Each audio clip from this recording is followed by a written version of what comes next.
I think we'll make a start. So Bulawanaka, welcome to everybody. This is our first ever series, Language Matters in the Pacific. And the plan is we will be going around different sectors and domains, thinking about why language matters in all these different domains. So we've started today with the media, piggybacking on the end of very successful Pacific Media Conference hosted by Shailendra and colleagues. There was a very interactive session at the end of the media conference, mainly presented by our colleague Rajan, and he talked about language in the media and the whole room came alive. We, in fact, had to delay afternoon tea because there was so much conversation happening about language in the media and why that matters. So some of our panelists from today were part of that discussion. Others we've invited in from across the region. And we have an excellent number of participants. I can see 60 already have joined us, and there's more still trying to come in. So I don't want to take up any further time. All I would ask is, please, if you are not speaking, could you please keep yourselves on mute? Just press the mute on your microphone because there's a lot of background noise if others are in the room with you. So without further ado, I'm going to hand over to my colleague, Dr. Shailendra Singh, Head of Journalism here, and he is going to be our moderator for today, and he will be taking us through the session. So over to you, Shailendra. Thank you so much, Dr. Willens. It's a real pleasure and honor to moderate today's session, and a warm welcome to the speakers as well from wet and windy Suva, Fiji, the Lovella campus at USP. We are discussing today the role of Pacific languages in Pacific media, which is quite appropriate because, as I was telling Dr. Willens, that the language in media is taken for granted. In our media discourses, we have discussed everything under the sun, I would say, and we even regurgitate same issues over and over again. But rarely, if ever, we discuss the intricacies of language. So thank you so much, Willens, for convening this important panel. And the good thing is that we have a very impressive lineup of speakers, and I will introduce the speakers beforehand, all at once, so that there's no interruption once the session begins. I'll start with Kalafi Moala, who is publisher and managing editor of Tiny Media Network in Nuku'alofa and Auckland, New Zealand. He now has the Talanoa o Tonga. This is an online media platform out of Tonga. As a leading industry figure for 35 years, Kalafi established Tonga's first independent newspaper and now works across various media formats. Kalafi has been a long-time campaigner for media freedom in the Pacific, with 2 books to his name. Okay, Island Kingdom Strikes Back, In Search of the Friendly Islands, and Tale of Two Kingdoms. Our second speaker is Lide Movono. She's an ABC reporter in Fiji as part of ABC's Pacific Local Journalism Network. Lide is a multimedia journalist, and she has worked across radio, television, and print since the late 1990s, providing content for international media, such as Radio New Zealand, for example, and The Guardian, as well as working for Fiji national media, MyTV, and the Fiji Times. Lide was a vocal advocate for Pacific languages, and this is during the final session of the recent Pacific Media Conference in Suva. And today's seminar is a product of that intense discussion, and Lide can take some credit for today's panel discussion. Okay, our third speaker is Naya Michael Jackson, and he's another veteran and pioneer of the Pacific media industry. He's the founder and owner of the family-owned Niue Star newspaper, which celebrated its 30th anniversary only last year. Michael is a jack of all trades in the media sector, and he has worked in every role, from printer to camera operator to reporter, over a career that has spanned more than 50 years. Michael also served on the Broadcasting Corporation of Niue's board of directors, and he was awarded a Community Service Star in the 2023 Niue National Awards. Okay, the next speaker would be, the next panelist is Tofilau Nina Kirifialai, and she is host and producer of the Pacific Media Network's Samoa show.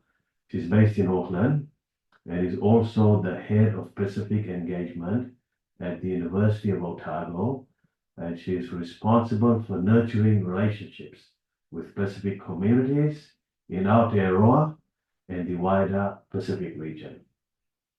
In 2023, she was awarded an honorary Queen's Service Medal for her contribution to education and the wider Pacific community.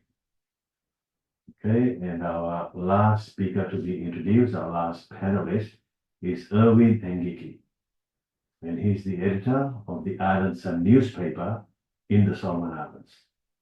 He began working for the media in 2015 with a science background and has focused mostly on environmental issues.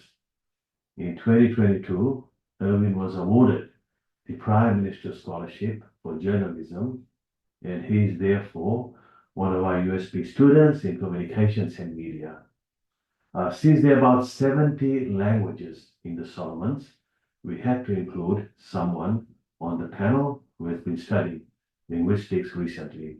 And what's even better is Erwin is also doing journalism. Okay, so that's our lineup of speakers, and I will agree, a very impressive lineup indeed. Now, we have allocated 2 hours for the whole session with time for audience discussion.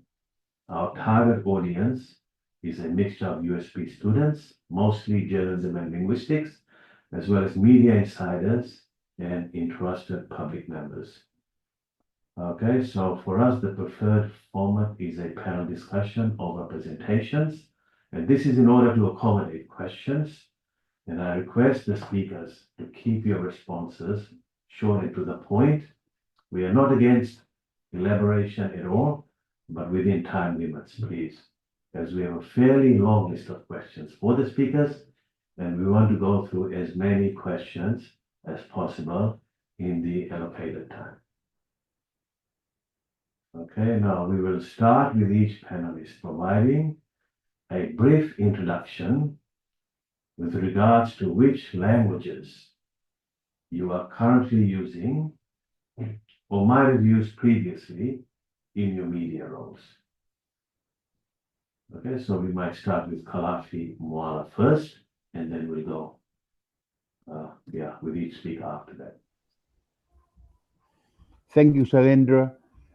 For 30 years, we published a newspaper in the Tongan language. And that was a huge thing for us, because one of the key things that was asked me during this time, what languages do I think in? And I thought that was one of the most powerful questions asked me.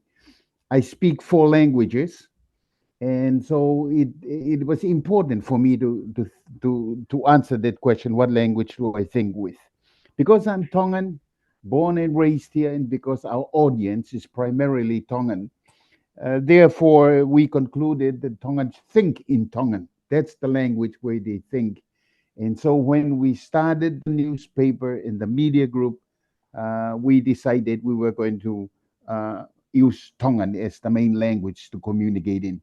This went against somehow the backdrop of the fact that the biggest newspapers in Fiji are in English, the biggest newspaper in Samoa in English, the Cook Islands were publishing in English. Most islands in the Pacific were publishing in English.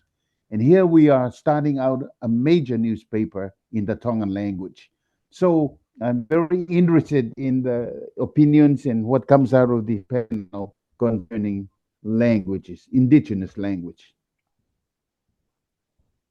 Thank you so much, Kalafi. I'll pass the question now to the other speakers, panelists, one by one.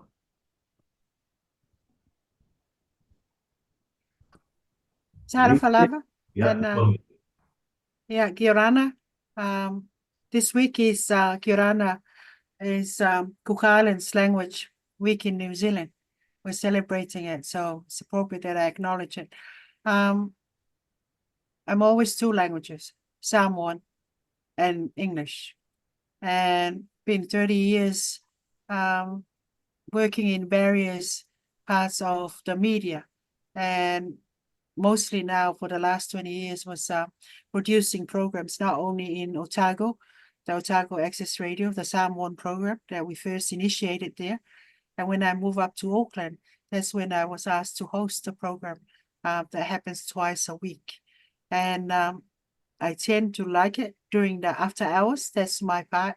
And I really like what Mr. Moala has shared about thinking Tongan. You have to have that. And that's my thinking too. Like it's important that you transfer knowledge and make sure it gets to whichever community we are intending it for, the information to go. So happy to be here. Thank you for the opportunity. Okay, thank you so much. I think I might as well take on the mic. Shalendra Bulivana'a, everyone, and Bulivana'a from Melbourne. My name is Salide. For those of you who don't know me, I work for the ABC. And like Shalendra said, I've been in and around Fijian media since the very late 90s. And my interest in this seminar, but as if you were in earlier, Fiona explained, this conversation today came out of the Pacific International Media Conference that the USB hosted a few weeks back now, where we discussed at the very last session the importance of vernacular language in media. So for me, my big interest is that we're at a time in the news industry where where we're struggling to retain audiences. People are not necessarily as excited about consuming the news like, say, my generation was when we were young people, or my parents' generation. And so news avoidance is something that's on my mind every day. So for me, being able to relate to my audience, being able to give my audience familiarity is really important. And in the Pacific, we're lucky that our languages overlap. The concepts of our culture overlap and they're similar. And there are some parts of our languages that are almost exactly the same. While working for the ABC, I found specifically that people pay attention when they can relate to me, and to the members of my team who are all based in their countries in the Pacific. We get feedback from our analytical team that people pay attention because they can relate to us.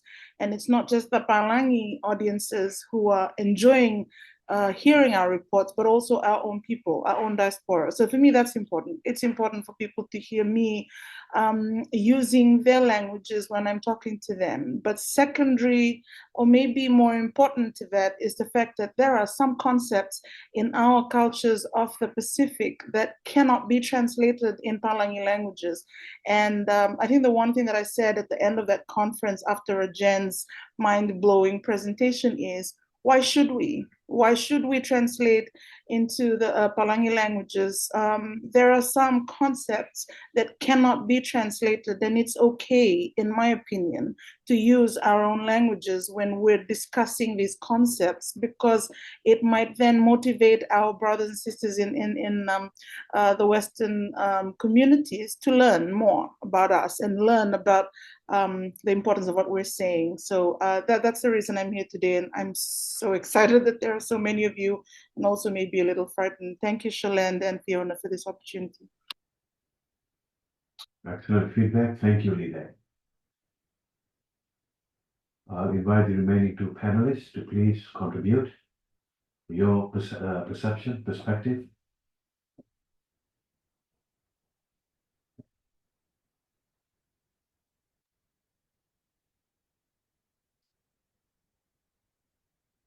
Erwin, would you like to make a contribution?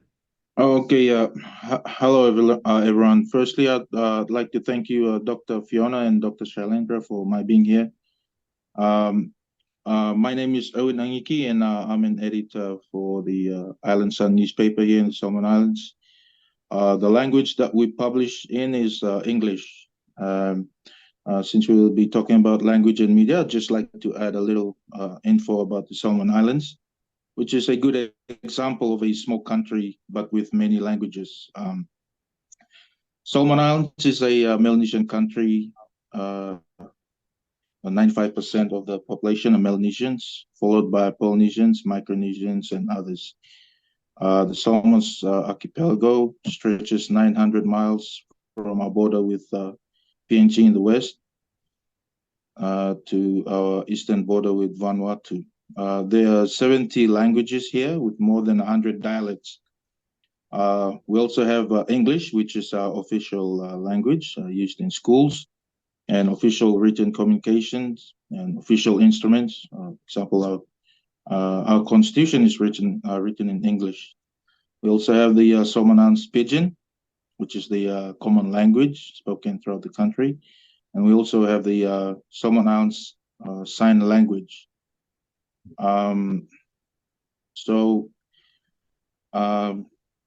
It is quite a huge ask for the media, especially the mainstream media, to touch on all these languages in our role of keeping the mass informed in a timely manner. Therefore, we turn to English and Pidgin as our languages of publication. Thank you. Thank you, Owen. I will now ask Michael to kind of round up the discussion so far.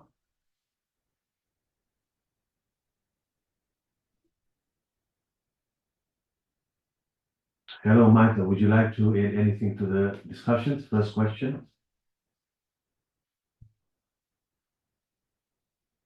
You're on mute, Michael.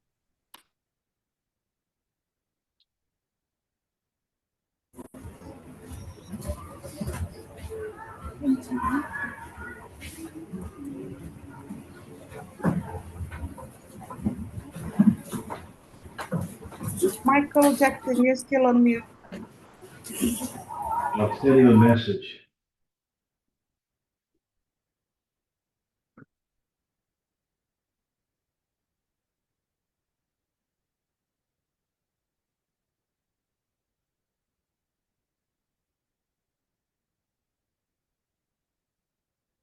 Okay, while we wait for Michael, I mean, we can come back with the question to Michael later on. I'm going to move on to the second question. Can you all hear me? We seem to be having some technical problems.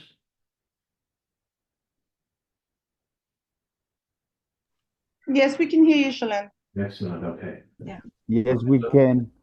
Yes, we can hear you. So you do that. Yeah, I think I'm ready now. Okay, yes, go ahead, Michael. We can hear you loud and clear. Okay. Good afternoon, everybody. And it's especially our chief who's sitting on the number one seat at the moment and conducting us.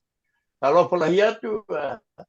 not too sure what I've met you before, but I was with the PINA forward at one time. But anyway, from Niue. My name is Michael Jackson, the original one, born by my beautiful Hapakasi parents. One of them is half New Zealand, half Britain, and I'm married with 5 children.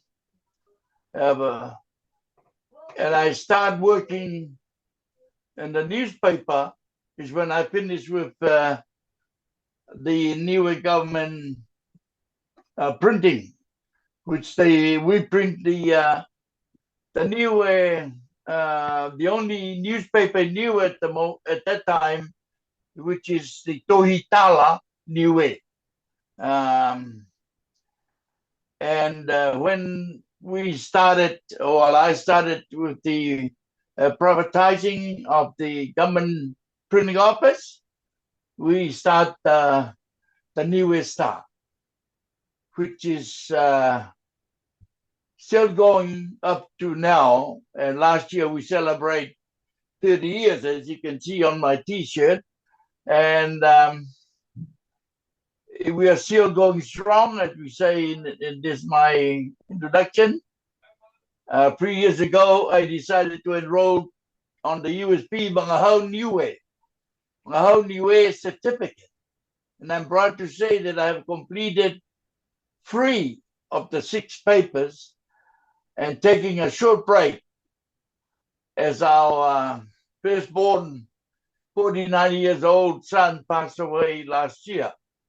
Anyway, I'm proud to be invited to be part of this media panel and looking forward to a fruitful discussion today. And just to finish off my introduction, I remember when I was in Niue High School, and we have the prefects who look after us when we have a break. And if you're caught speaking Niue language in the school, you'll be detention. And I said, that was, but they were trying to get us to get a job. You only get a job if you know how to speak English. Pakawalahi kia manuina.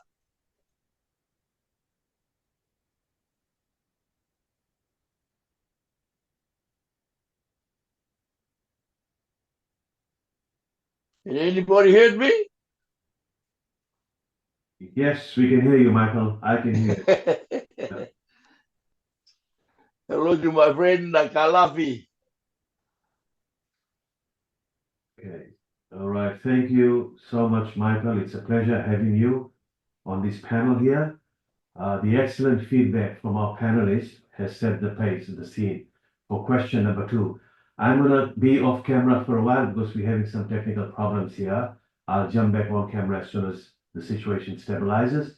But we'll start off with the second question now. The second question is about the positives of using languages other than English in the media. And I recorded an interview last year about the Pacific Islands Forum Secretariat 2023 meeting. And Kalafi Moala was there, and he was asked, what are the top 5 issues that the Pacific media should prioritize? And his reply was anti-corruption, climate change, poverty and health, obesity, and unity and diversity. Now, we all know these are, anyone in media and journalism knows these are critical regional issues that can only be resolved in regional ways and by engaging our own Pacific people. The question to the panelists is, to summarize in this context the advantages of using Pacific languages in the media in your context as a way of engaging people in real life issues as I have just outlined. Now, if you use mainly English media, feel free to talk about why you wish you could use other languages more. There is the challenges you feel exist because you can't use other languages more often. I hope the question is clear, and any one of the panelists can, start on this question.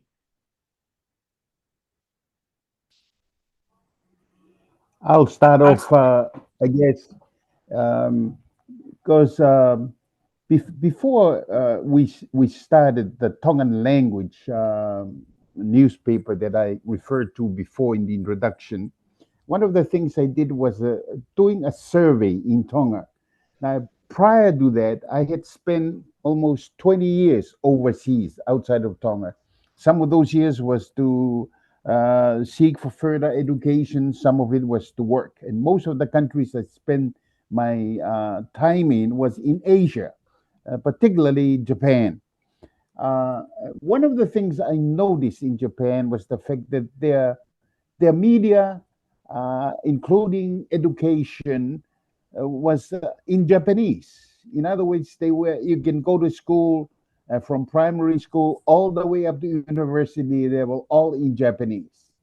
And that was very impressive to me because our situation in Tonga was that we started primary school in the Tongan language, and once you get into intermediate and high school, there's a major switch into English. And of course, this was a necessary preparation for us Tongan students to prepare ourselves for university or tertiary level education, to go overseas. But what it did in terms of our language, it basically put aside the Tongan language as a language that we need to communicate in education and to discuss issues that are important. I think this is the biggest challenge that's being faced by the Pacific, because our education system is basically English.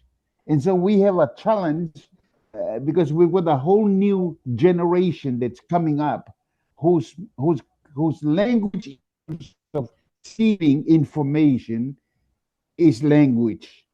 But when we started the newspaper, we did something that I felt that was very key for us to. We went around and wanted to find out what language is being spoken at home, and without miss, 100% of the surveys of the families and the homes that we surveyed in Tonga, 100% speaks in Tongan. In other words, the kids are sent to school and they learn English there, they speak English there, but then when they come home, they speak in Tongan. And so that's why I got the idea that we've got to communicate in the Tongan language. That's the language that they speak at home. That's the language that they think in. Their whole context locally is in the framework of the Tongan language. Okay, thank you, Kalafi. I'll go next. I work in an organization called Pacific Media Network here in Aotearoa and based in Auckland and Wellington.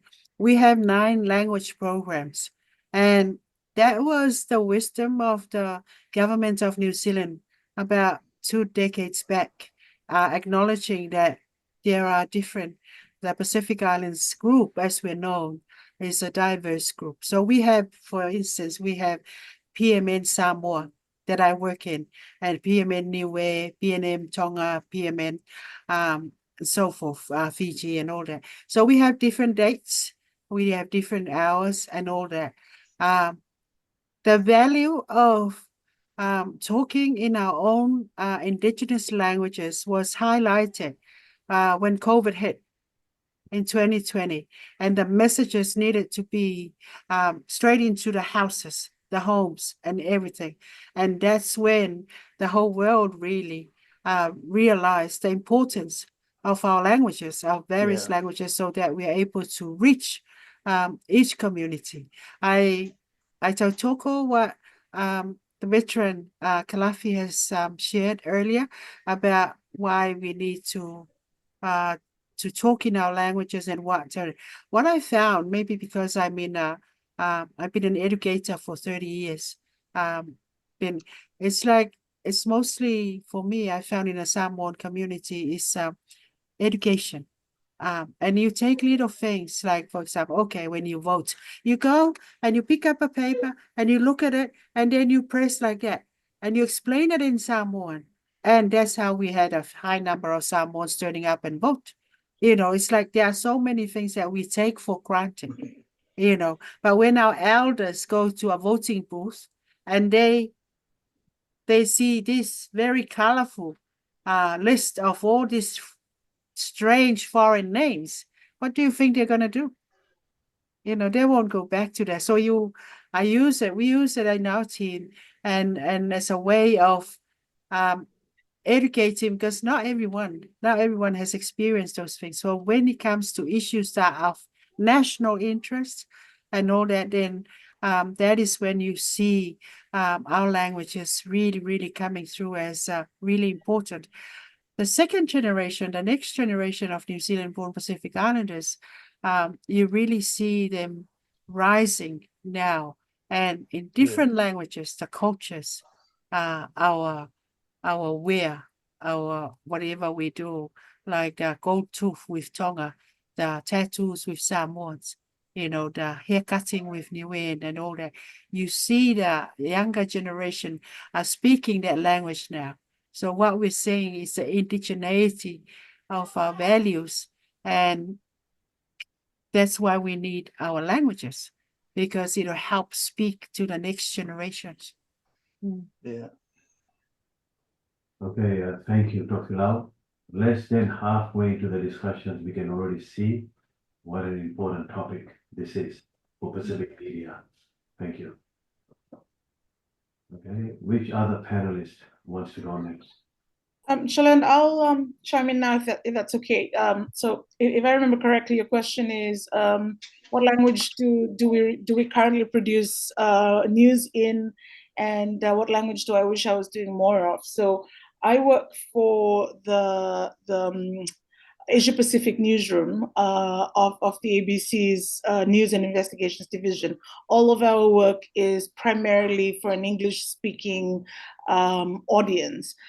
Prior to that, I worked in national media in Fiji, particularly small broadcaster MyTV and the Fiji Times for two different stints in the same way in English, because Fiji, like most other former British colonies around the Pacific, the language of instruction, the language of government is English first.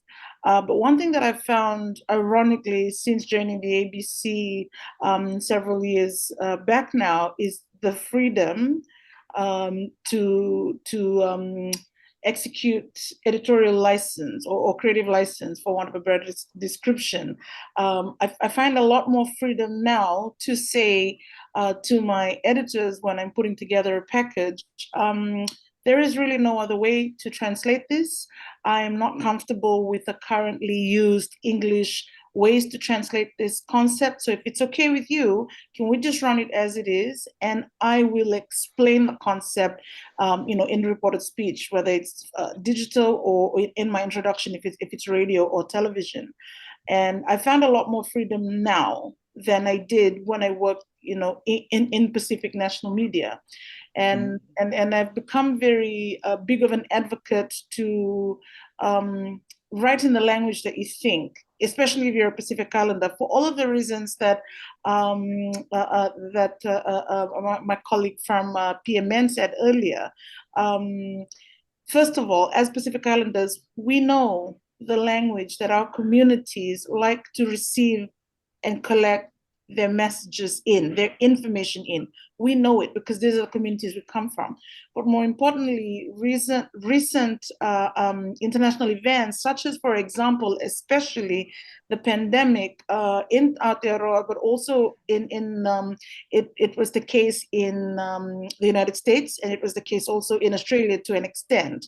The ethnic communities, particularly the communities of Pacifica, they had spikes of infections, and a lot of that was attributed to people just not understanding, the concepts that were coming out at that time. And if, I'm sure all of us can remember, it was a really difficult time. There were so many things we were hearing for the first time and struggling to understand. So from a journalistic perspective, I think it takes some courage and some empowerment to say, no, hang on, I will not use the currently accepted translation of a word because it's not completely accurate. It's not nuanced in the cultures of the people that I want to hear me, to understand what I'm saying. So yes, I used to write mostly in English, Shalane, in terms of my journalistic work, but now more and more in both my television work and in my radio work,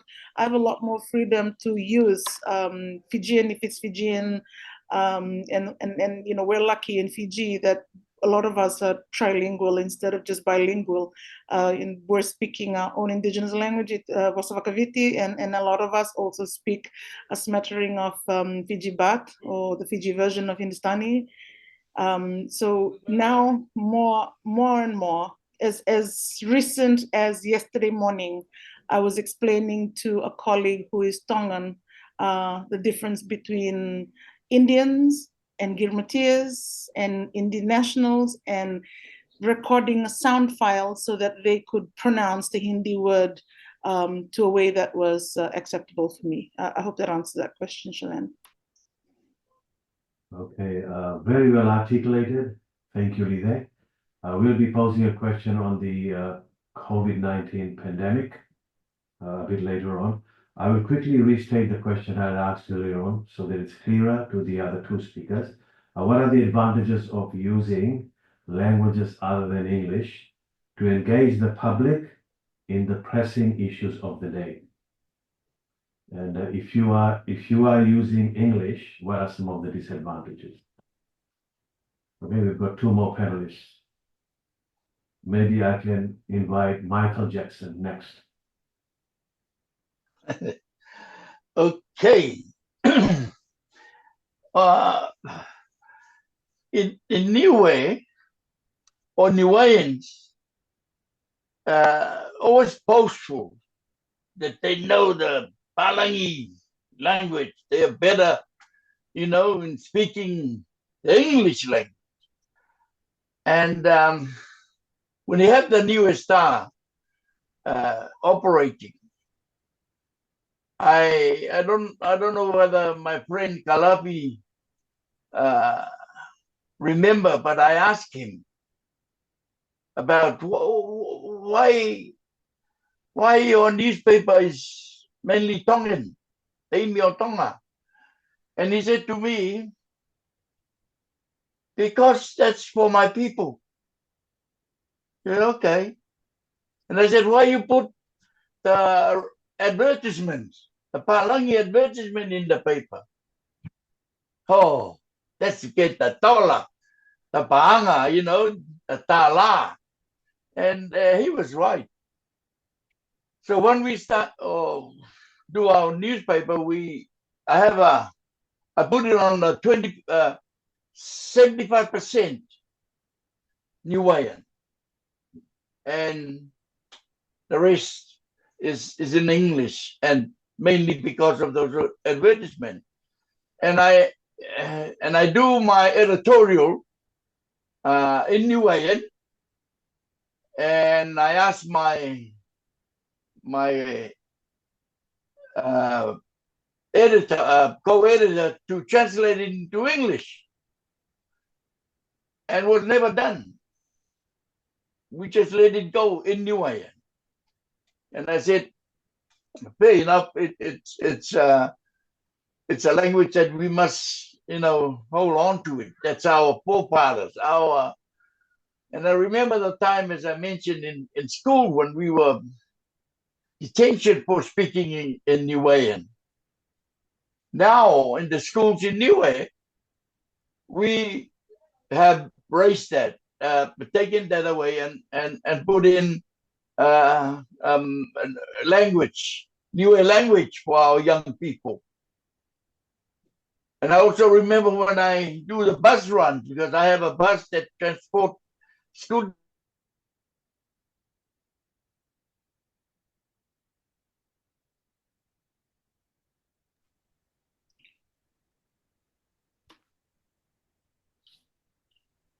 And that's the only way you can pressure them to speak the language, the Niuean language. So you can, but I'm pretty sure around the Pacific, the words or the terms of languages between countries or islands are almost the same, some of the Pakalopatu is Talofa and that sort of thing. So I'm glad that we're having this session to make sure that the language we use is our own language. The Niue, the Tongan, Fijian, Samoan, because they're all in the olden days, they all go around the Pacific and they talk to themselves. And I have families in Samoa and that sort of thing. So that's my little contribution to our discussion this afternoon. I'll add some more when some questions come up, but thank you. Okay, thank you, Michael. Now, Irwin, I know that you mainly use the English language in your writing and journalism, but feel free to talk about why you wish you could use the other languages more often, right? There is the challenges you feel exist because you can't use other languages more often. We'd like to hear from you on that. Thank you, Dr. Shailendra. One of the advantages is we know using language is that it appeals to the audience who speak that language, helps gain their interest. In some cases, it helps getting the information across to the audience with more clarity. For example, as already been mentioned, there are some things which are better explained in pidgin or language compared to English. Um, um, we publish in English because we are mindful of the diversity of our audience. Now, that's one thing where we are grateful for the social media for, and because we publish in the physical print in English, but then on social media, we interact with our audience. We use Pidgin, and our reporters, they also monitor and interact with the using language. For the moment, the mainstream media is centralized in the capital, and the state-owned broadcaster is the only mainstream with the capacity to reach out to the rurals. That's why the SIBC has consistent pidgin segments in its programs, and the occasional inserts of some of the languages. Thank you, Dr. Shailendra. Now, Live Movono touched on the COVID-19 pandemic, which did a lot of damage in the news media sector. But there might have been a sliver of silver lining in the clouds, in that it forced some regional countries to make greater use of vernacular languages. Okay, it wasn't equal. Of course, some countries did use vernacular languages to a greater level, and in others, it wasn't the case. Fiji, for example, continued to rely heavily on English to put out information. And the only real change we noticed was the addition of sign language interpreters for press conferences. Now, the question to the panelists is, can you comment on the way different languages were used in their context, in your own context, during the pandemic? Or any changes you might have noticed during this period, either in the mainstream media or in alternative platforms? Okay, we'll start once again with Kalafi Moha.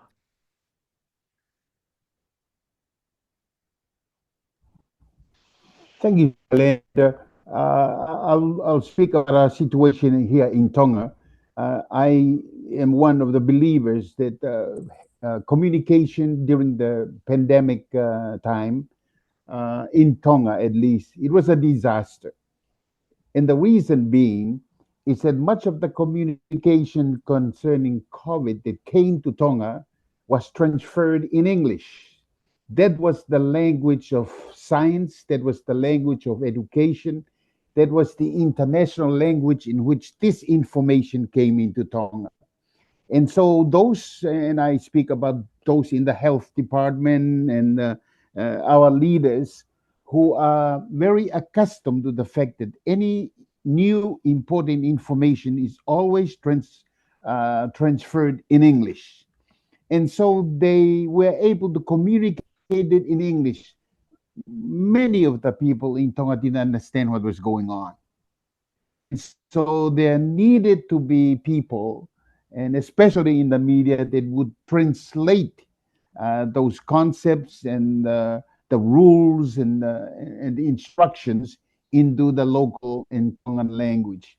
And of course, it's very common in the Pacific that there are certain things you cannot translate. There are certain concepts that comes in English, certain words. There's no translation. That's why in Tonga we call COVID or COVID. And it doesn't make a difference in terms of ideas of what it is to the Tongan. So to me, this was handled could have handled better if we used our local and Tongan language to communicate to people. To this day, we have the majority of our population still didn't understand what happened. But because it came to our leaders and it came to people highly educated, to the health department in English, they felt, well, this was something wonderful, this was something good, even though we don't understand it, we have to follow and we have to comply. And I think this is a situation that we really need to think through, and in terms of our practice, because we have a changing world. Shailendra, we have changing cultures in our region, and the changing cultures is just another huge sign of changing language. The change of culture goes together with the change in language usage, and we've become more anglicized, if I can say it that way. Here in Tonga, there's something new that you listen to a group of Tongan young people in a cafe talking to each other. 20 years ago, they would have been talking in Tongan. Today, they are talking in some form of English mixed with Tongan. And I therefore understood why you have in a country like Papua New Guinea with what 800 languages, like the Solomons with all the many languages, and the Vanuatu situation, that these three big countries in the Pacific develop a common language called Pidgin, in which they can communicate in. And so I have always admired and have great respect for people in these three countries that really communicated in English. Papua New Guinea, some years ago, translated the Bible into Pidgin, from English into Pidgin. And they have a Bible now because people now think in Pidgin. Now, other countries like Samoa and Tonga that are monolingual, we only have English and a form of Tongan mixture to deal with today. So I think that we need to look at the situation. The reality is we have changes in our language usage as well as changes in our culture. The two go together. When we see changes in the language, we look at the culture, they're changing in our behavior and the way we do things also. Okay, thank you, Kalafi. I'll invite Profilao or any one of the other panelists. Next. Hello. Yes, I've mentioned it before. In New Zealand, the situation is, you can't be too much Samoan because you still have a generation that can only understand basic Samoan. Can only say so, like what Moala said, like you have to have a mixture. So for our program, PMN Samoa, we have a program early in the afternoon for our days, which is Thursday. That's called Bilingual Samoan, 685 Bilingual Show. So you have 4 hours of bilingual and all that, and you're going through and all that. Why is important to do it? And maybe through English as well, is the messages to get there, to have the relevancy, and making sure, well, when COVID hit, we found out some Samoans don't know how to really speak deeper Samoan, because you needed to tap into that to translate some scientific concepts and all that. So, for example, you have COVID-19, you go into Samoan and all, and then you have a cluster of all these viruses and all that. So it was easier to just say COVID. So you look at that and what is the relevancy of translating something, or do you even try to translate something that is forever now part of your lingo? COVID is forever part of our lingo. So you don't have to find a Samoan word for it. That's the Samoan word. COVID and Goviti or something like that. Everyone knows about it, whether they can speak Samoan or where they can understand English, or well, they know what COVID is, because we try and explain it in a way that relates to them. English, unfortunately, it's good to have for our communities, because most of the world we are living in now, most of the things that we choose to take up comes from the Western world. So we have to see their space and their place within our world. And sometimes we need to find and dig deeper to make sure that it relates, so that when you turn something from its original concept, that when you put it in Fa Samoa, or, it relates and it becomes a matter of an important part of our lives. So yeah, we saw in COVID that we needed to use for Samoa that chiefly language. You need to tap into that, and then you need to also look at the everyday languages to make sure that you are reaching out. As you know, with all our communities, our languages are structured because of the way our communities are structured. How you talk to an elder is different from how you talk to a younger 16-year-old and things like that. So these are all the matters that we in the media need to take into consideration when we are talking to the mass out there. It's how you make sure that the message is gonna get through, and it's not gonna be distorted by how you translate it. Like you're talking to kids, and I can't say, yeah, la wafionga and all that, because that's the languages for the other level. And then it's just the way it is, within our cultures. Yeah, thank you so much, Dr. Lau. Erwin, your turn next. Did you know? Thank you, Dr. Shalendra. I think since joining media, the COVID period was the only time I saw where everyone came together, rallied by the government, and we worked towards this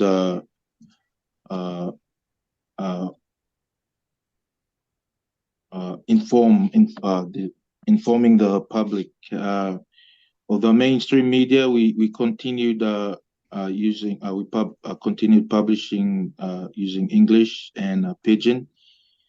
Then it was further spread on social media by various content creators, forums, and from the different language speaking groups. They translated it into their language and shared it to their audience, and that's how the information spread during COVID. One thing which was significant was how sign language took center stage during COVID, something which has unfortunately died down now after the pandemic. But during the COVID period, sign language was incorporated in almost every publication of news. Thanks, Dr. Shalendra. Thank you, Erwin. Michael Jackson, what are your views about this topic, this subject matter? Okay.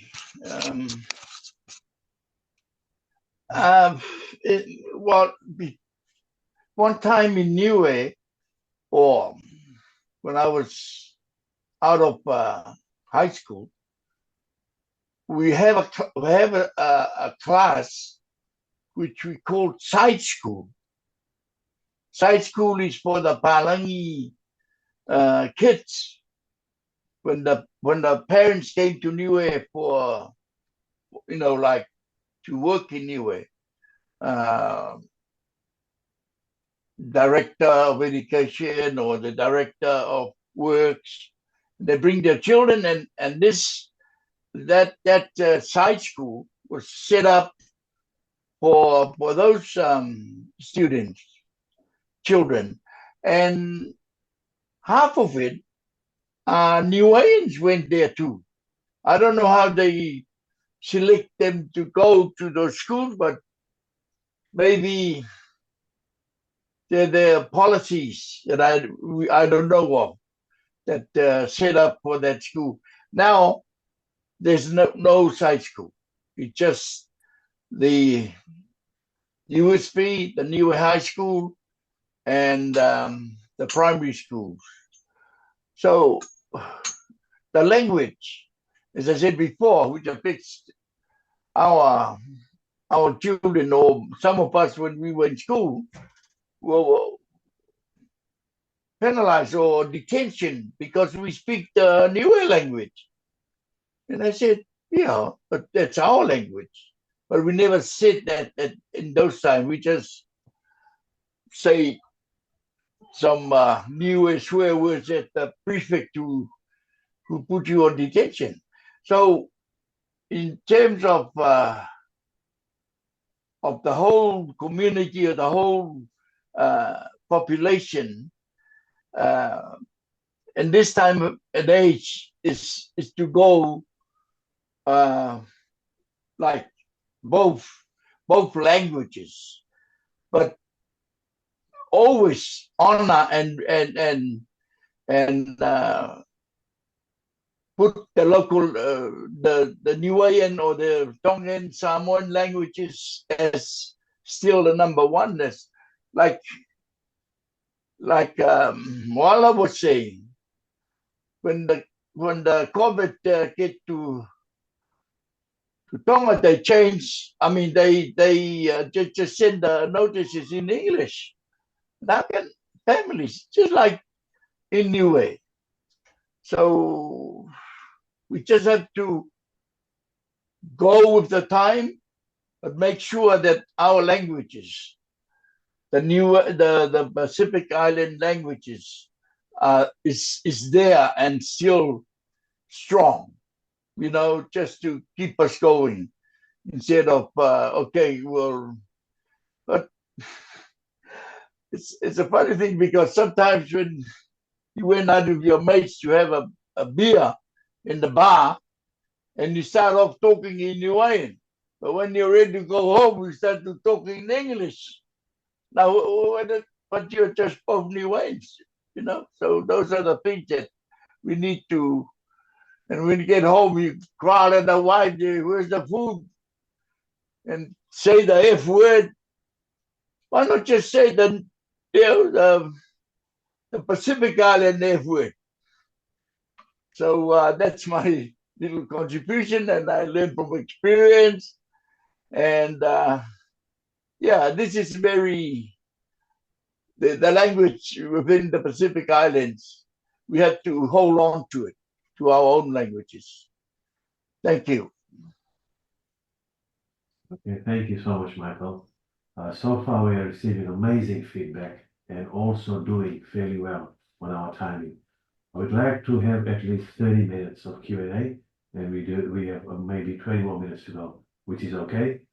Now, let's move on to some of the other challenges that might be faced when using different languages in the news media. And the first one that comes to mind is profitability. And Fiji is a good example.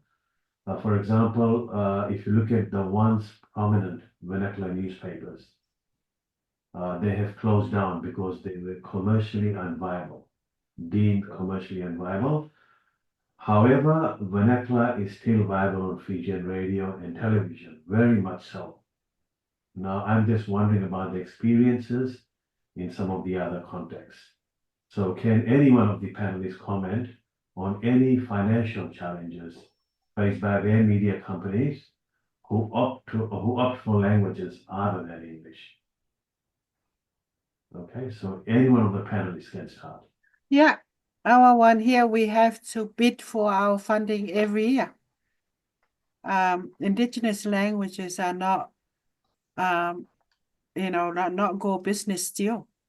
We have to, there is access radios, which is operated and, various companies that contribute and all the other government funding it. Our organization is funded by the government as well. And also because looking at it, it's a need to get hold of Pacific community. So that's a big risk is how do they value our languages. So you see our languages, they grow where our communities are, in the churches, in our language schools, in our parts of the community that our church halls, our community halls, and places like that. It's still very foreign, if you like, when it comes to finances and budget. You're looking at maybe it's not a profitable sort of subject, for big companies and all that. But if you look at the universities as well, there's only 2 in New Zealand that teach languages, offer languages, and it's mainly the majority, the dominating groups like Samoa and Tonga. The smaller groups are struggling. You need funding. You need funding to maintain your identity, if you like, through your languages. So communities are having to do it themselves within our own community as well. The biggest risk for me personally is if you need to translate, you will lose it in translation. You will lose the meaning. And most of the things that we know in our community, see, I like an example that Michael Jackson was sharing. Why not say the F word in New Inn and all that? Because we are just joking when we say it in the English and all that. But when our people really take us serious when we say it in our own languages, and when we say a message in our languages and a proper linguistic sort of structure of the language, people take notice. Our community listen, but when we are all jokers, so all our cultures, we all have a sense of humor, and we play around with languages, and we're very good at that. And that's how some of the messages get through. Like, look at Facebook. Oh my gosh, that's another world. You go there, everybody can speak, but maintaining a language is expensive. Maintaining an identity through maintaining your language, living in Aotearoa, is very expensive, because we have to bid for funding to make sure we run the programs, we run the radios and all that.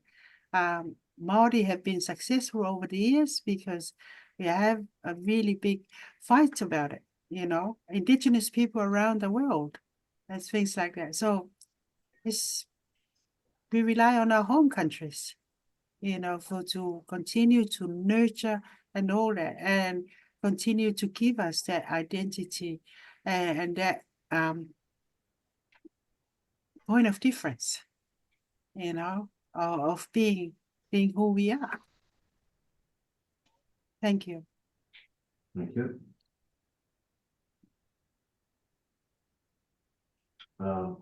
Yeah, Kalafi, would you like to go next? Yes, I'll hop in here. One of the most effective things that was in our Tongan language newspaper was a set of cartoons. We not only had the editor, which was very full. Every time we had, over the years, we published, I mean, there were thousands of letters. And when people read the newspaper, that's the first thing they went to. They were interested in the opinion of others. And of course, those letters were written from people from the villages, from people from the outer islands. They felt that these letters expressed their voice. They at least have a voice, and that voice was a Tongan language voice. The thing that I mentioned earlier about the cartoons, I came up with the idea of a cartoon. As you all know, pigs are very how they call it, cared for animal in Tongan. When you have a feast in Tongan, if a pork is not present, it's not a real good royal feast. And so we raise a lot of pigs in Tongan. And visitors to Tonga also mock the Tongans about the fact they let their pigs wander the streets. We were once referred to as the pigdom of Tonga, rather than the kingdom of Tonga, because we have so many pigs just roaming all over the place, waiting, I guess, to be slaughtered. Anyway, I came up with this cartoon that became so popular that even though we don't publish the newspaper anymore. To this day, people are still talking about it and using the concept and the format. The cartoon was two little pigs talking to each other. The name of the one pig was Ma, the other pig was named Me. So Ma and me having a conversation about most important issue in the country for that week. Some very deep political, complex political issues. Here were these two little pigs talking to each other. One of the nobles complained one time. He said in Parliament, we're offended with this to allow little pigs to talk about us and to talk about our important issues in the country. Well, all I'm saying is that the use of that cartoon was very cultural. It was relevant. It was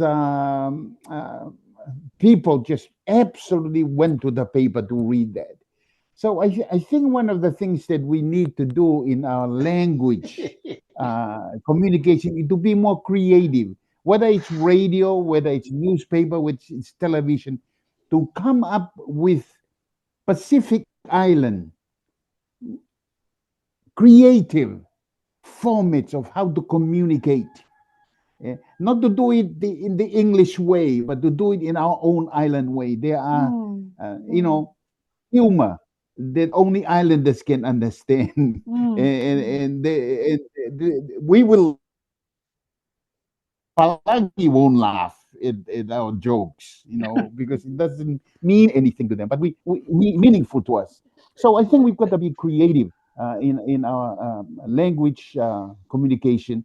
But one thing I just need to mention here is that we are facing a challenge, and it's a challenge. We're playing a game. We're going to lose this game, not necessarily to lose our language usage, but the English and its prominence is going to be the winner at the end, because it's the common language of the region, common language of internationally. And it's because each of our different societies and countries are becoming internationalized. And you cannot be internationalized without having the international language to be prominent in your society. So it's rather than fighting the use of English, I think we need to administrate it and use it properly without having to have it substitute our indigenous and our own languages. We need both. We've got to communicate with both. We're not an island anymore of our own, where we are just going to be staying in Tonga without going anywhere. We need English if we're going to go anywhere. So I think, Shailendra, there's an issue there where we've got rather it's not one or the other. How do we manage to be able to use both and to see a new generation coming up whose use of English, they're more comfortable with English because of education and so on. But how can we allow them to still be able to communicate in our own island concepts, in our own languages that their parents and grandparents can really understand? Excellent insights. Thank you so much, Kalafi. I'd like to now get Lide's experiences and viewpoints, because she has experience in both commercial media as well as state-funded media and ABC. Thank you, Lide.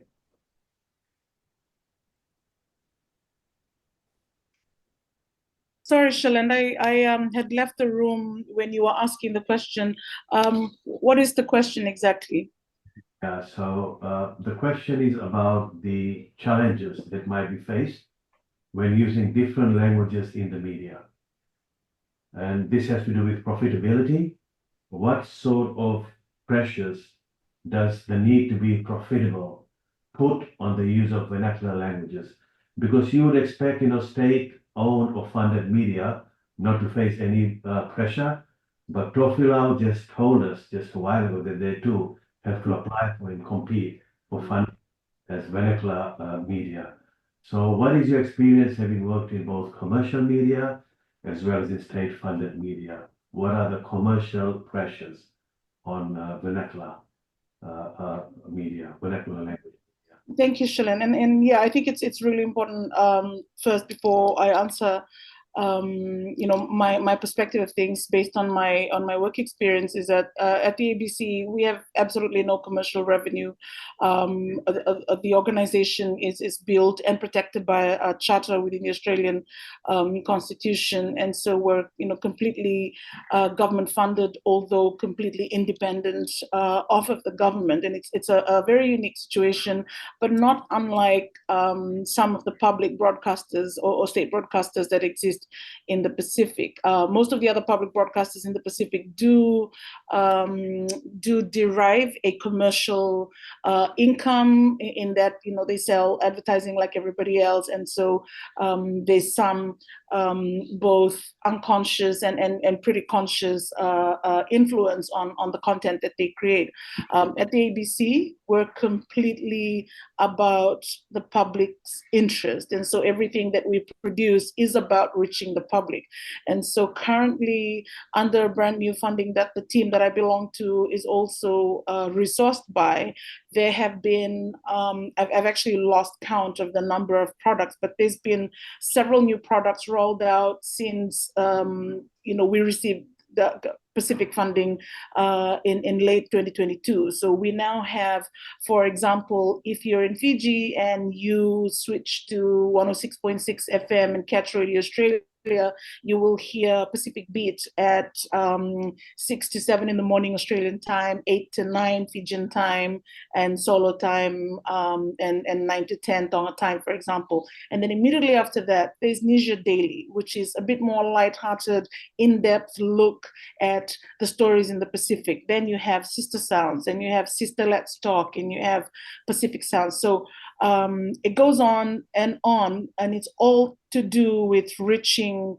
Pacific communities, both in the diaspora and out in the Pacific. And all of the presenters and the content producers, so it's reporters, producers, announcers, we're using all of our languages. We're using English, obviously, because Australia is an English-speaking country, but we're also just easily, without restraint, moving into our own languages. So to use a very daily experience that I have is that before I do a story that is regional in nature, I will often reach out to my colleagues in either Honiara or Tonga or Samoa, or Vanuatu, to ask them, hey, what's the meaning of this? How do I explain this in your language?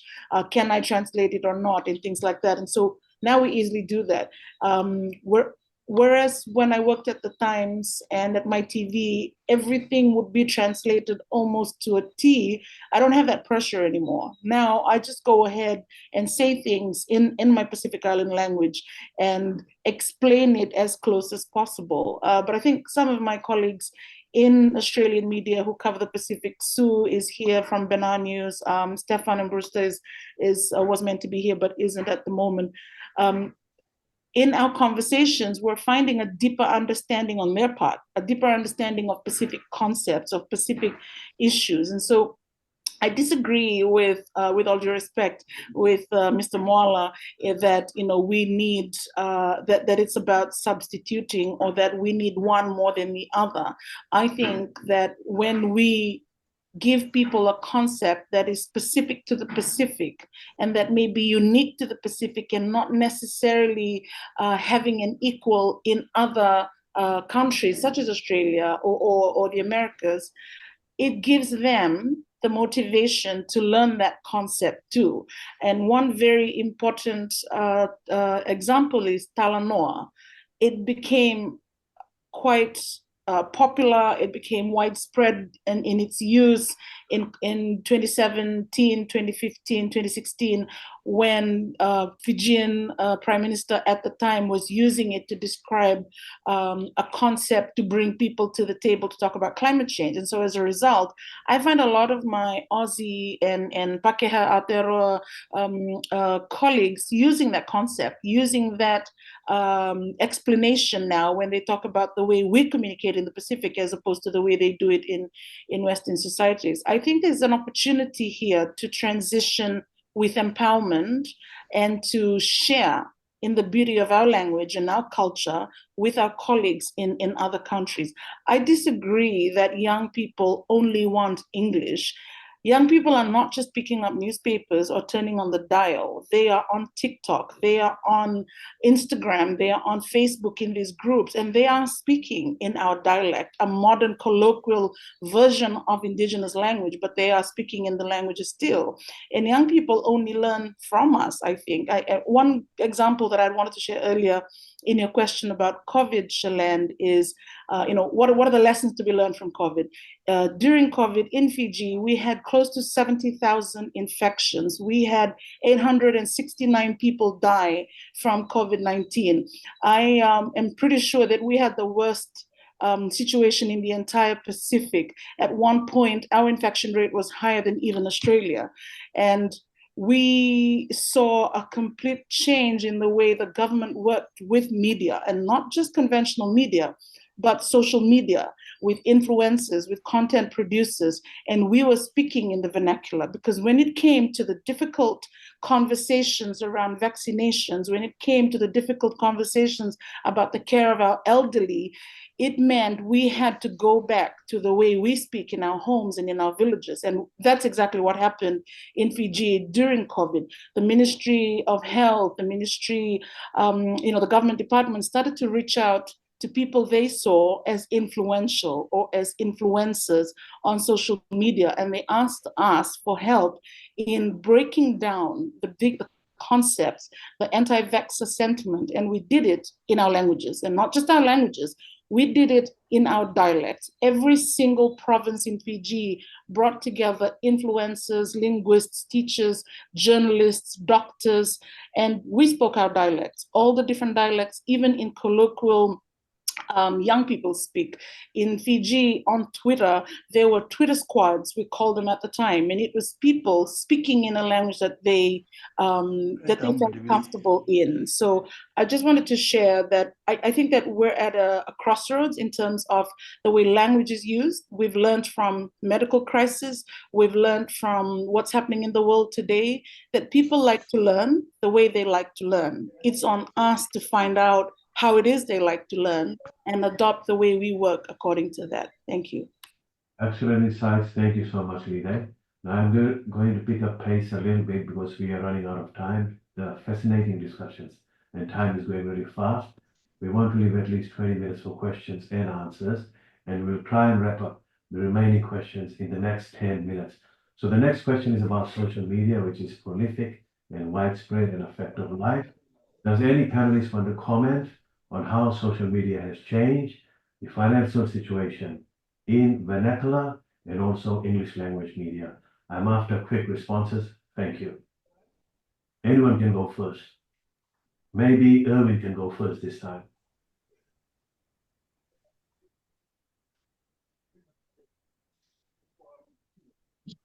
Thanks, Dr. Shalendra. Just to give a quick answer on that one, social media for us it has helped us as well as made things worse for us. We've seen a number of the street sales drop thanks to social media. Like the issues out there, or people already know about it before we print it the next day. But on the other side of it, as I mentioned, after our publication, social media helps to amplify and also translate to the various languages, which for us, we see it as a positive. Thank you, Dr. Challenger. Thank you. We will go to Michael Jackson next for a quick response on the small island state situation as far as social media is concerned, the impact of social media.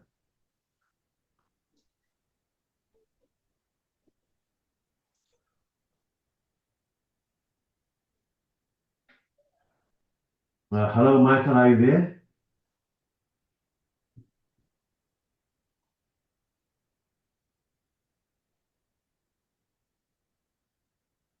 Okay, since Michael is unavailable momentarily, we'll ask any other panelists to step in. It has. We've seen a lot of songs. Every week there's a new song dropped, or however they said. you know, then it's the quality's gone down.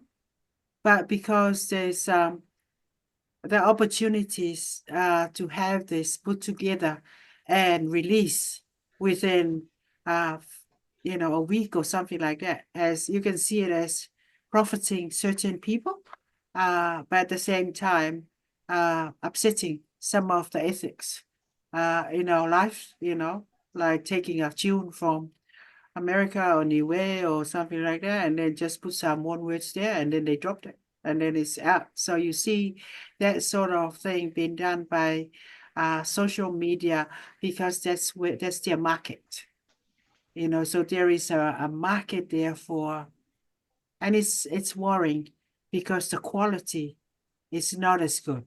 And you sit back and you look at it and you thought, what shall we do with this beast? You know, because now people are grabbing it for easy finance benefits and all that. And at the same time, giving us a huge challenge on how to maintain.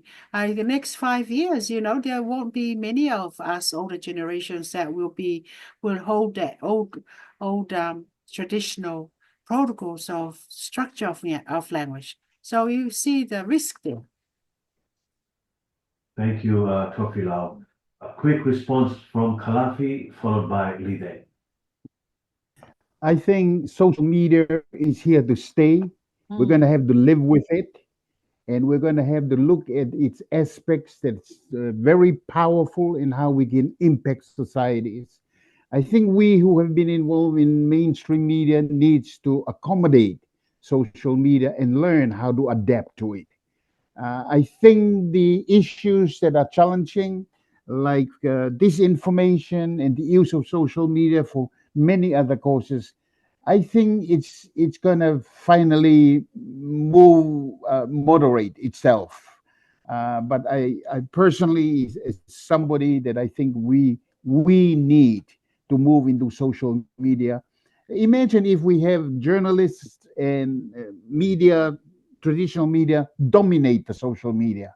I think that's the one way of correcting the course it's going on, and it's not from withdrawing from it, but really using it for the right causes.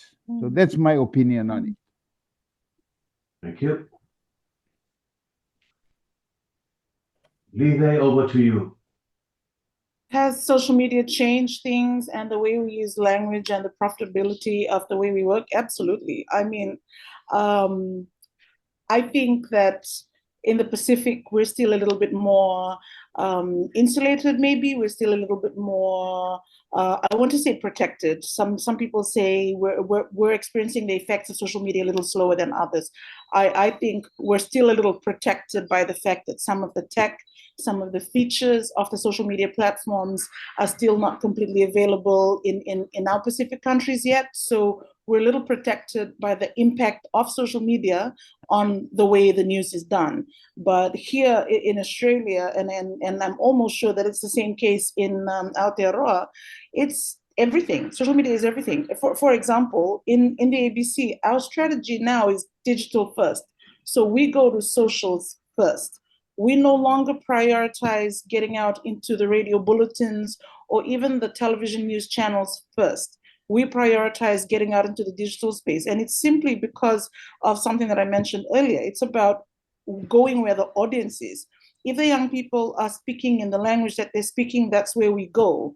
If the audience likes to get their news on one app as opposed to 2 to 3 apps, that's where we go. And so I think that social media is completely changing the way news, media, and journalism is done. And the Pacific will catch up very, very soon. The onus is on us to ensure that the ethics of journalism, or that the reason that we do the work that we do for our democracies, for people to be able to make informed decisions, we have to adapt that to where the audience is. And I don't think it's very complicated. I think it's as simple as understanding, why we do the news, why the news is important to democracies or for democracies to flourish, and just adapt it that way. And so to make it practical, to explain that in a practical sense. For example, when I'm given an assignment, often the editor will say to me, this is for socials. This is a vertical story. So this is either going on Reels or going on Instagram story or going on TikTok. This is not necessarily for digital. And all of that is informed by science, because unlike in the Pacific, here in the bigger economies, we can actually measure what the audience is doing, who the audience is. The Pacific does not have that yet. I know for sure in Fiji, no one knows who watches television every night. No one really knows who's reading the newspaper, whichever newspaper it is. But in the bigger economies, we can measure it. We know exactly who's watching, who's reading. We even know what their hobbies are, what kind of demographic they represent. And all of it is showing that people are moving to the digital platform because of practical uses. So does it have an impact on language? Absolutely, because you are now restricted by the platforms in terms of the characters of the stories you produce. Does it affect profitability? Absolutely, but I don't think it's a bad thing. I don't think it's all gloom and doom. You are making money the same way you used to in, say, a $1,500 ad, full page ad in the Fiji Sun 10 years ago or 15 years ago. It's the same thing, but in just different parts of the digital space. I think the onus is on us in the Pacific to reach out to our colleagues in the bigger economies to find out what's working for them and adapt now before we're completely taken over as well. Okay, I'll now move on to the final question for a quick response from each panelist. And the final question is about what is maybe the one final take-home point for each panelist based on the discussions today. For instance, what can individual journalists do to change language practices and be more inclusive? So just one final takeaway point quickly from each panelist. We've got about 70 viewers wanting to ask questions. Okay, we'll start with Tofilau and then move on to the other speakers. Maintain the integrity of our languages as we take up the profits and the benefits that are presented by the new world. Okay, thank you so much. Michael, what are your views on the final question?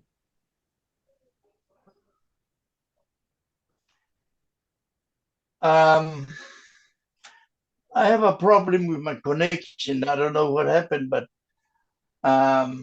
I believe it's what the question is, what we're going to do about it or something. Is that right?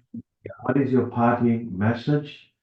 And what is the main point, your take-home point from the discussion so far to boost greater language participation and usage in the media instead of just English language?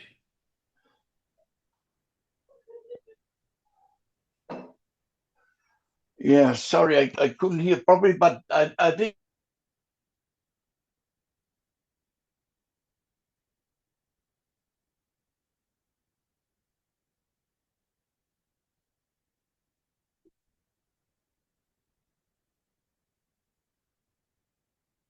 Okay, we seem to have lost Michael, so I'll pass on the question to Kalafi. We'll get back to Michael later on. I think we have to accept the fact that language is a very key component of culture. And for us to lose our language is really to lose our own culture. So to communicate and to emphasize communicating in our language is basically using the framework of our own culture and our own thinking to communicate in. Thank you, Kalafi. We'll go to Erwin next and then try to connect with Michael later on. Thank you, Dr. Shailendra. Very important. For me as a journalist, we just keep on doing what we journalists do. We report on languages, language groups. Let's be mindful that we're not advocates. We just do what we do. We report on those issues connected to the languages and the speakers of those languages. Okay. Thank you. you. I'm going to ask Lide for her viewpoints, and then we'll have to go on to questions and answers. Go ahead, Lide. I've been commenting on the chat group and saying here to Tofilau, also to Kalafi, and then just Owen just now. And I absolutely agree. Remember the importance of language in the way culture is both communicated and preserved. Just keep doing our jobs as journalists. I get asked a lot by younger journalists and journalism students, how do you do it when things are tough, when whatever, it's complicated or whatever? And I say, I just remember what my job is. I just remember that at the very heart of it, journalism is quite simple. We provide objective information so people can make wholesome decisions, so they can make fair decisions. So at the end of the day, I always remember that. But if I can give a take-home point, that's it. That is, don't be afraid. Just continue to listen to the audience. It will surprise you what you find out. It motivates me and always pushes me, because it doesn't really matter how young they are. At the end of the day, we all communicate the same way. Thanks. Thank you, Lide. Michael, are you still there? Can you hear us, Michael? Okay, unfortunately, we seem to have lost Michael. We'll move on to questions and answers. Okay, we've got about 10 more minutes to go.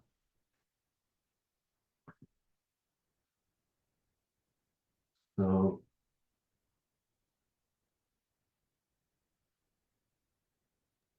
Yeah, there's a question there from Chope. okay, Chope, go ahead, Chope. Vinaka, sorry, can you all hear me? Yes, we can, loud and clear. Oh, Vinaka, first I'd just like to thank Associate Professor Salendra and of course USP. It's good to see Rajen there, and of course Fiona and the panelists. Always insightful and interesting. Sorry, I had ducked out if this question had been addressed. I was just thinking about this issue of language, and I was wondering, and I posed this to any one of the panelists in regards to cultural language, more specifically, language that's often politically contested. So, for instance, in Fiji, the word Vulangi is such a contested term. And I wonder, is there a particular safeguard in terms of reporting in order to balance what and how it can be inflammatory and how it can, in many ways, sort of challenge stability, especially when discourses, as we know in the region, can be quite contentious, because what one indigenous or Pacific language means for one group can mean something else for another group. So I would imagine across the region in Polynesia and of course in wider Melanesia, there are certain words that for different groups can mean something positive, and there are certain words that can mean something very antagonistic. The second part added to that, if I can just quickly put it in, is considering language, we're also we would not be covering language without thinking about culture. And I wonder, are there protocols? I've just been curious about this, protocols for language and culture in terms of reporting, for instance, deaths. I wonder how is that undertaken in, for instance, Polynesian society, because there are particular cultural aspects about, can we report on a chief dying, for instance, without the traditional protocols happening? Those two questions, apart from language and the cultural dynamics, Professor Nak. Thank you, Chope. Lide has covered a lot of politics in Fiji. I'm going to ask Lide first to address that question quickly. I really... Yeah. Sorry, I really like that you brought that up, Choppy, because I was going to use it in as an example in one of the contributions I was preparing for an earlier question. The importance to me of taking the time to explain the concept is rooted in that, is rooted in the fact that if you try to translate it in the English language and there isn't a translation for it, you run the risk of causing disharmony. And Vulangi is such a perfect example of that. And just this morning, people were contesting that on Fiji's Twitter sphere, talking about Vulangi in the way that that the descendants of indentured laborers from India are often referred to. And in the Western concept, Vulangi means visitor, but that is not what it means in the traditional tribal concept of that word. That word Vulangi means treasured one. It means important one. It means so much more than someone who is new to your home. And so that's why I'm a big advocate now of just saying, no, I will not translate this word. The English, the whatever Western cultural translation of it is inaccurate. It loses the nuances, the value, the mana of that word. So I will not use a translation. Instead, I will explain it. And I think when you're in a position of power, like I think I do in terms of my work, you can afford to do that. But I recognize that not all of us can, push back on editorial guidelines and say, no, you're doing it wrong. But I think when you have the opportunity, it is your duty as a practitioner of your culture to do it. And I proudly do that. And I guess I'm fortunate. But to answer your, the reason I am so big on that is twofold. One, I'm Itoke, and it's important to me that the concepts that are Itoke in nature are translated accurately. Two, because I cover politics and see the very easy and very huge impact of misinterpretation, I take very seriously then my ability to say, no, that is not what Vulangi means. This is what it means. Because I don't want unnecessary tension. To answer your second question, Chope, on whether the cultural sensitivities of events in Pacific societies are followed. I am always very proud of the fact that I was a cadet and trained in the Fiji Times. And one of the things that was important at the Fiji Times when I joined in the late 90s is respecting cultural sensitivities. And I think that's what makes us Pacific in the Pacific media space. That's what makes us Pacific, is our unapologetic respect for the cultures that we come from. And one of which is following protocol. In Fiji, we all know it's not just chiefs, it's everyone. When someone dies, there is a process, a protocol that can often take 24 hours before everyone can be made aware of the passing of a person. For the longest time, it was almost shameful to be indigenous in Fiji. So a lot of indigenous mannerisms and aspects were removed from popular culture. This was one of them. But I think it's important for us to bring it back because it's important to the audience that we serve to work in what is important to them. Thank you so much, Lide. We'll move on to the next question.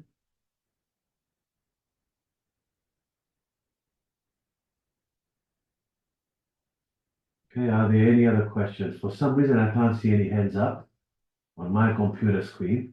Yeah, I'm not seeing any either, but I would say there's a lot in the chat box and it's quite hard for everybody to keep up with them. So if anybody who typed in the chat, there's a nice comment from Karen from Solomon Islands. If you're able to turn your mic on, Karen, would you like to kind of summarize the point you made?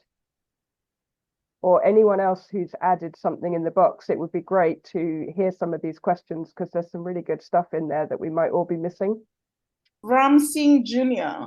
There's a question that Ram Singh Jr. Put up that is setting a different conversation happening in the chat group. Okay, now Lide, can you read out the questions for us, please? Because I can't see it. And then Sure, absolutely. So Ram Singh Jr. asked about 30 minutes ago, how do we even begin to convince the youth to read and write in our mother tongues when it's kind of made irrelevant in our systems? The education system, the governance system, the economic system, the legal system, all rely on written English for legitimacy. How do we ensure that all voices are heard if our voices do not speak the same language? AI translation sounds promising, but the translation has to be done by people who live and breathe the language. I think that's my favorite question so far, and I apologize. I'm guilty of having taken part in that conversation. People are responding to that. My response is by listening. The same thing that we did as journalists 20 years ago, it's the same thing we do now by listening. But the tools that we use now to listen with are different. Now we have analytics, now we have insights, now we have other technical platforms that tell us who's listening, how they're listening, what else do they listen to aside from us?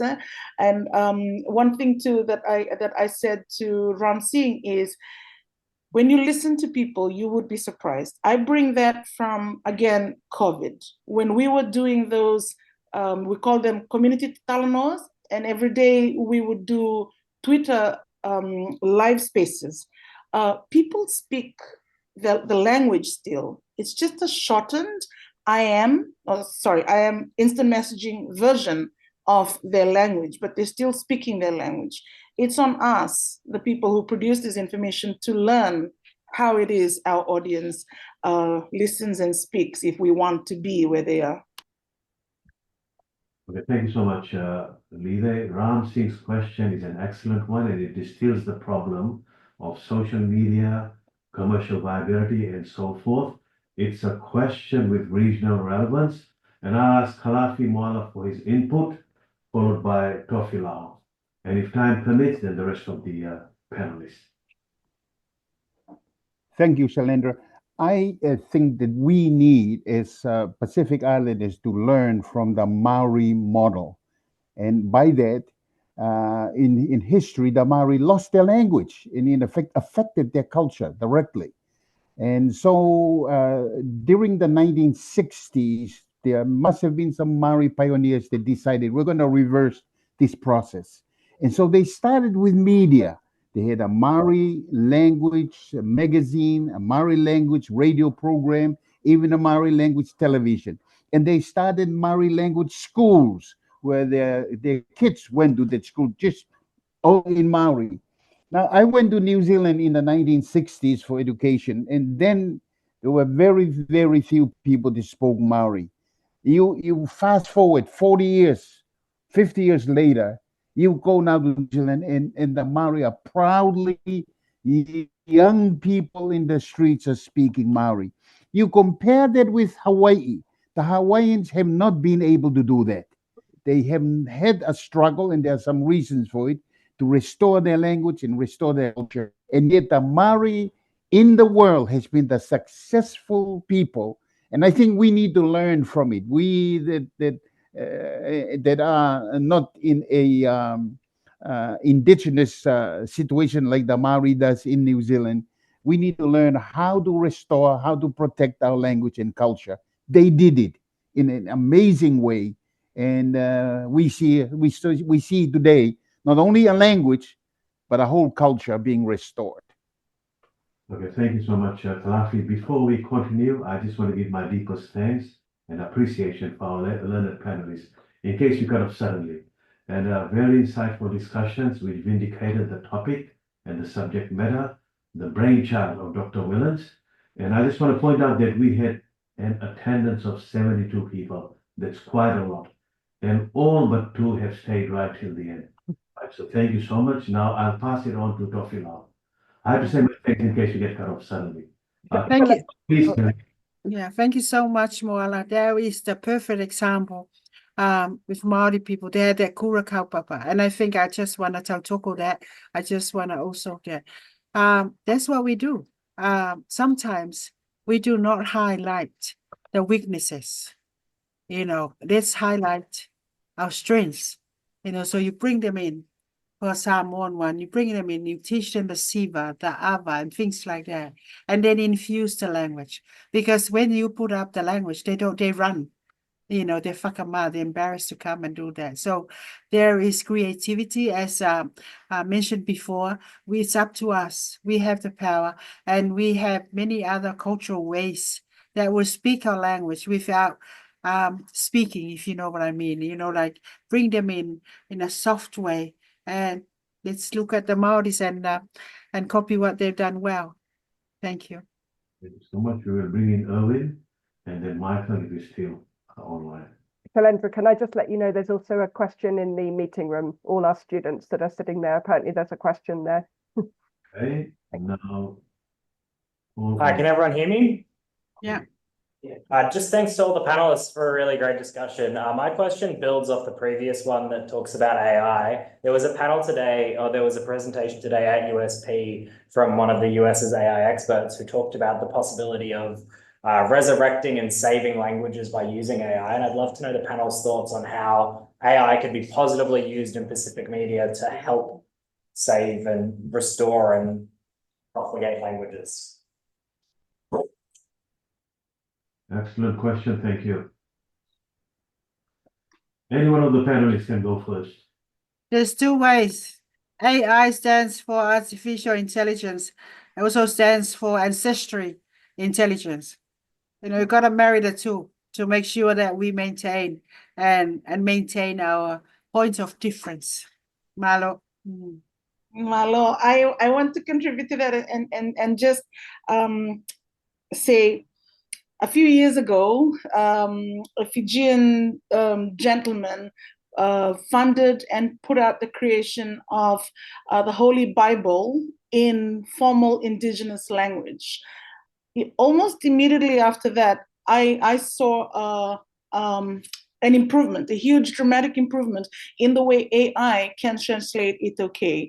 And I find it so funny now when I tell people, oh yeah, just run it through AI, they'll translate it for you.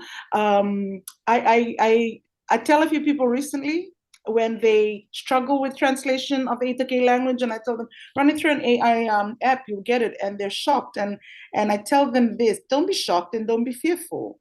You know, what we put out into AI is, they're computers. What we code into it is what we get from it. And I really like your translation of AI, Tofilao, ancestral intelligence.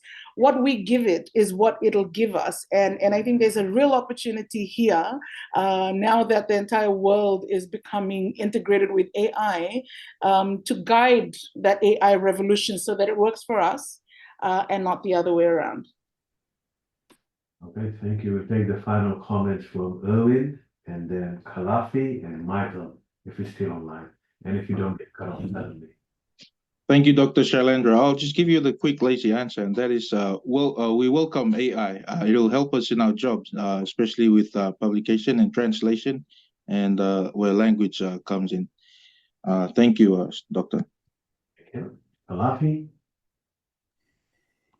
Yes, I just want to say amen to all the comments that have been made, and in particularly the last one on AI. I think like new inventions, new innovations, new challenges that come our way, we just need to embrace it fearlessly and use it for the advantage, not only of our communication industry, but the advantage of our society. Thank you so much. Okay, Kalafi, yeah. Michael, are you still with us?